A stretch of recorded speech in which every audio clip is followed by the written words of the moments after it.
பொங்கல் திருநாளையொட்டி தமிழகத்தின் பல்வேறு நகரங்களில் பொங்கல் பொருட்கள் விற்பனை களை கட்டியுள்ளது. விவசாயத்துக்கு ஆதாரமாக விளங்கும் கதிரவனுக்கு நன்றி தெரிவிக்கும் வகையில் நாளை பொங்கல் திருநாள் கொண்டாடப்பட உள்ளது. இதையொட்டி சென்னை, கோயம்பேடு உள்ளிட்ட சந்தைகளில் பொங்கல் படையலில் இடம்பெறும் புதுப்பானை, செங்கரும்பு, இஞ்சி, மஞ்சள் கொத்துகள், தோரணங்கள், பழங்கள் உள்ளிட்ட பொருட்களின் விற்பனை களை கட்டியுள்ளது. 20 எண்ணிக்கையிலான ஒரு கட்டு கரும்பு ரூபாய் 400, ரூபாய் வரை விற்பனை செய்யப்படுகிறது. மஞ்சள், இஞ்சி கொத்துகள் ரூபாய்க்கு விற்கப்படுகிறது. லாரி வாடகை பார்த்து 25,000 கடலூர்லேருந்து வர்றதுக்கு கோயம்பேடு மார்க்கெட் 25,000.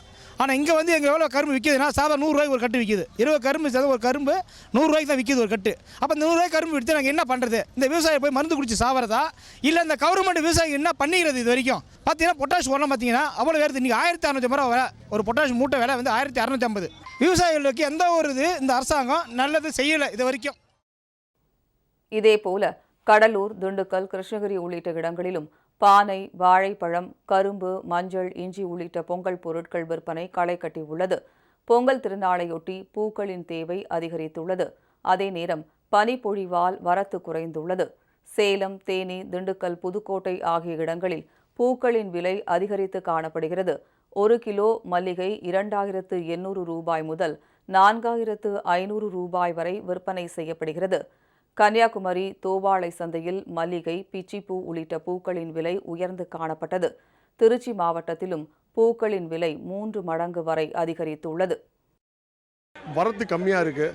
ஜெவந்தி பூ 250 ரூபா விற்கிது. சம்மங்கி பூ 250 ரூபா விற்கிது.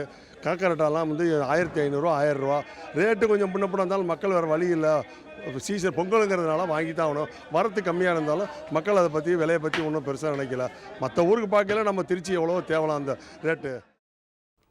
இதேபோல தமிழகத்தின் பிற இடங்களிலும் பூக்கள், கரும்பு உள்ளிட்ட பொருட்களின் விலை அதிகரித்தே காணப்படுகிறது. எனினும் விழா உற்சாகத்தில் விலைகளை பெரிதாக கருதாமல் மக்கள் ஆர்வத்துடன் வாங்கி செல்வதை புதுக்கோட்டை உள்ளிட்ட இடங்களில் காண முடிந்தது.